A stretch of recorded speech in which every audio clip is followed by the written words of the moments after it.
Welcome to Uncultured, ladies and gentlemen. We have a great show for you today, as always, but it's going to be a little bit different. Thinking about making this kind of a new series that we do today, and we're going to be starting it with our kind of first installment about the legendary rapper, singer, R&B artist, Frank Ocean. We're going to be taking you through his music, his life, and what makes him who he is. Probably one of the most interesting people, one of the most unique people in the music world today, that's for sure. And he continues to be an inspiration and a staple on many, many people's playlists, even if they don't really like any of really that much of R&B. You'll almost always likely find a Frank Ocean song on someone's playlist. There's some sort of exposure. Anyone in the rap, I really feel like anyone in the rap world has some sort of exposure or some sort of familiarity with the work of Frank Ocean, whether it's No Church in the Wild or any of his contributions to Watch the Throne or his many, many songwriting exploits for some of the most famous and popular artists we've seen, like Beyonce, like many, many others. I believe The Weeknd as well, and a lot of other people. I do believe, though, the biggest thing that he did for Beyonce was he also wrote for Justin Bieber, wrote for Beyonce, he wrote Single Ladies. No, he did. Excuse me, he did not write Single Ladies, but he did make. She work with Alicia Keys, work with James Blake. Just an absolutely long time kind of musical visionary. And yeah, he grew up early life here. He grew up in the epicenter of American jazz in New Orleans until he was 18. Most of the pleasures he recalls from his childhood were solitary: reading, climbing on neighbors' rooftops, listening to music with headphones on.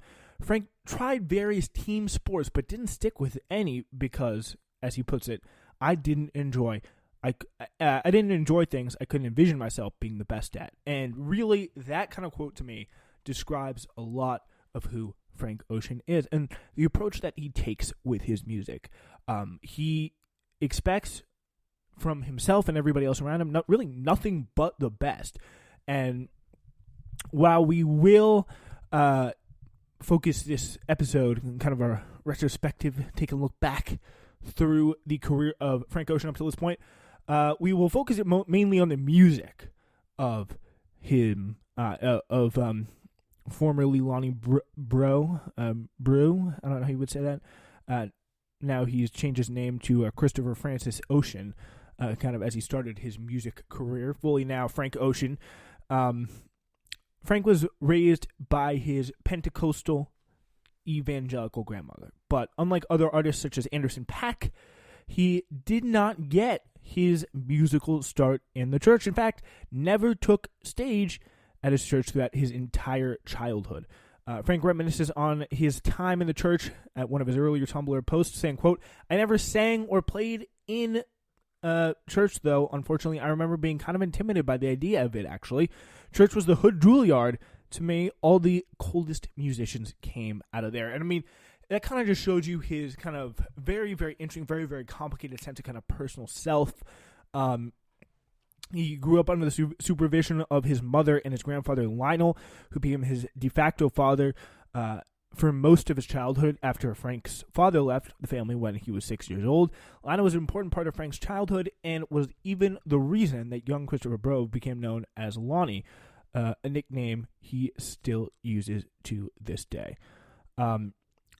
Speaking of Lonnie to GQ in 2012, he says, "He had a really troubled life with crack, heroin, and alcohol, and had kids. He wasn't an ideal parent, too. He didn't speak a terrible amount, but you could tell there was a ton on his mind, like a quiet acceptance of how his life had turned out. He was a mentor at AA and NA. I would go with him, Frank says, to some of the meetings."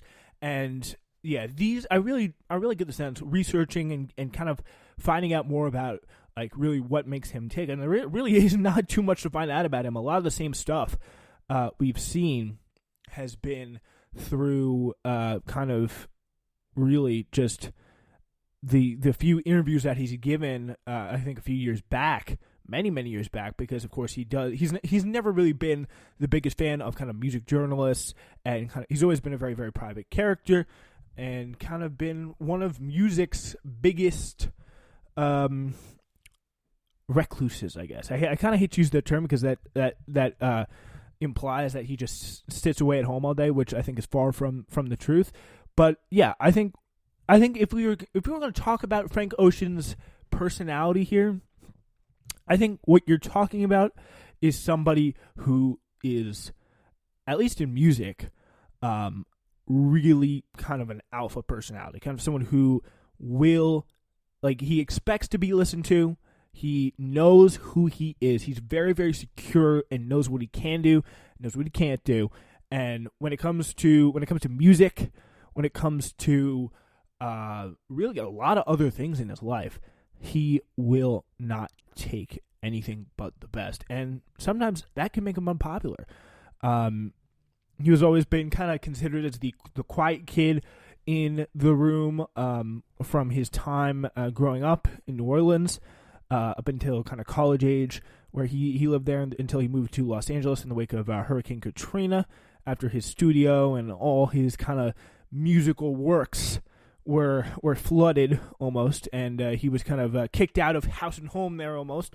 But the Hurricane Katrina time period for him in his native New Orleans was a pretty big and most important time for him, because it really started the story, the kind of cult story of Frank Ocean, with the first chapter being his first album, a mixtape, Nostalgia Ultra. He was inspired again to make this mixtape after Hurricane Katrina in his native New Orleans, and of course throughout his subsequent location to Los Angeles. It also helped after he joined the alternative hip hop group Odd Future, and that kind of influence with Tyler the Creator and others we will talk about later. But we're gonna then get into some Nostalgia Ultra coming up. It'll be kind of our mix, quote unquote, segment of the show.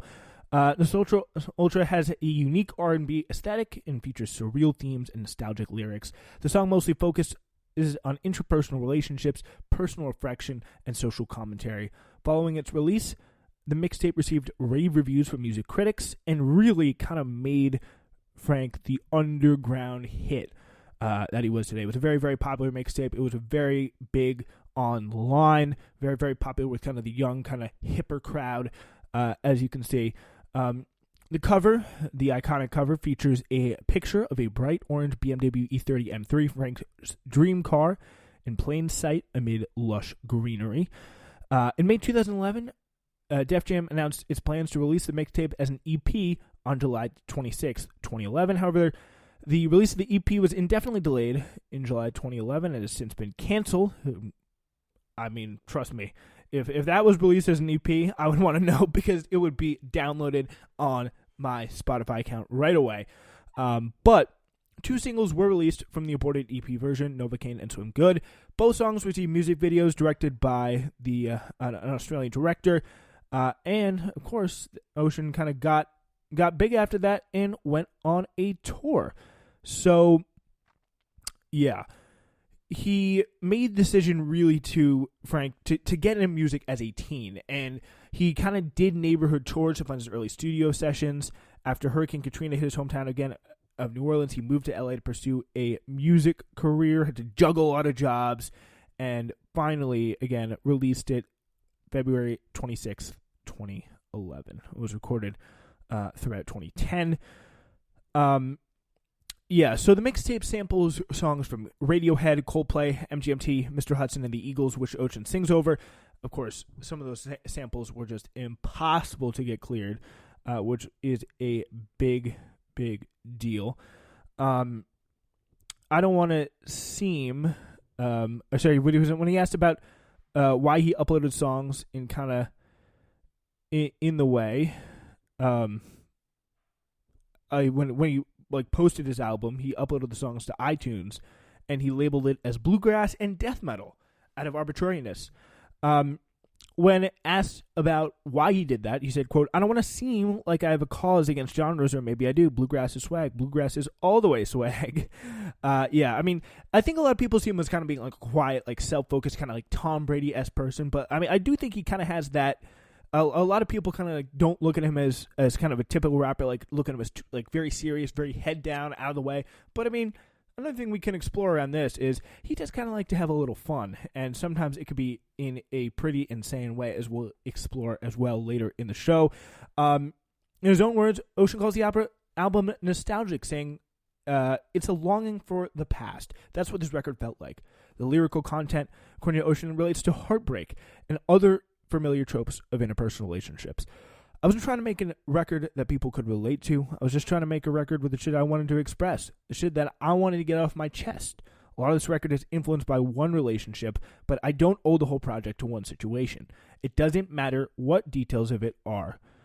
Discussing the writing process behind that album, he mused that he was just inspired to tell stories. He continued, "You gotta make sure the listener is listening to you. So if you put it in a song, oftentimes the song is striking enough, then you can really deliver the story most effectively while keeping the ear of the listener the whole time. I guess it starts with stories for me." And I think that kind of really does jive with a Pharrell Williams quote, kind of saying he paints a better picture than a movie director, is kind of how Pharrell described his music. Like, he says, when I listen to Frank, all I got to do, just close my eyes and let the music play. And that's what we'll do. We will get in to Nostalgia Ultra for the first time here on our mix. We will dive in for the first Frank Ocean Nostalgia Ultra track we're going to be doing. You know what, actually, it's tough because we really do have a great album here packed with opportunities. And you know what we can do?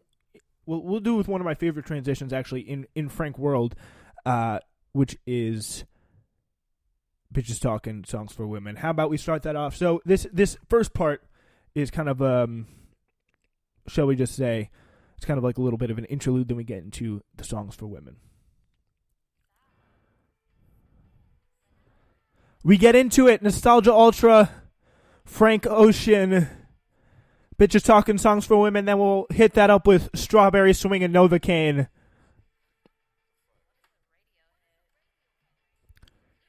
We're talking Frank. This is Uncultured.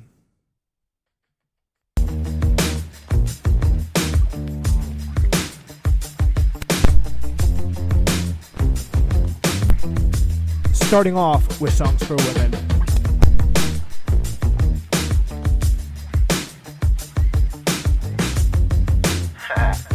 When I was younger, I used to wonder, like, if I was singing songs, just to sing the songs. If I was singing, cause that's what the bitches wanted. I couldn't play guitar like Van Halen. Had no secret chords like St. David. But you still came around, ate your lunch with me. Used to park your car to try the bus with me. But I would say, girl, don't be dumb.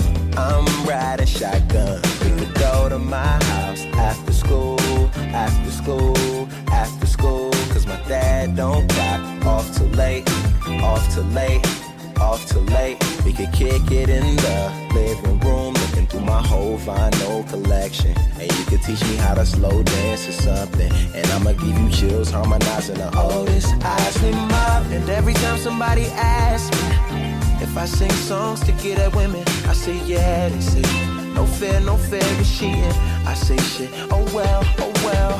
And every time a nigga asks me if I sing songs to get at women, I say yeah, they say no fair is cheating. I say, boy, don't judge, cause hell if you were, you'll be singing to her like la da da da da, la da da da da, la da da da da. Now I'm in the lab, always working late, always sleeping past the breakfast she makes. She used to stop by, come and holler at me, put her purse down and try to battle rap me. She don't do that no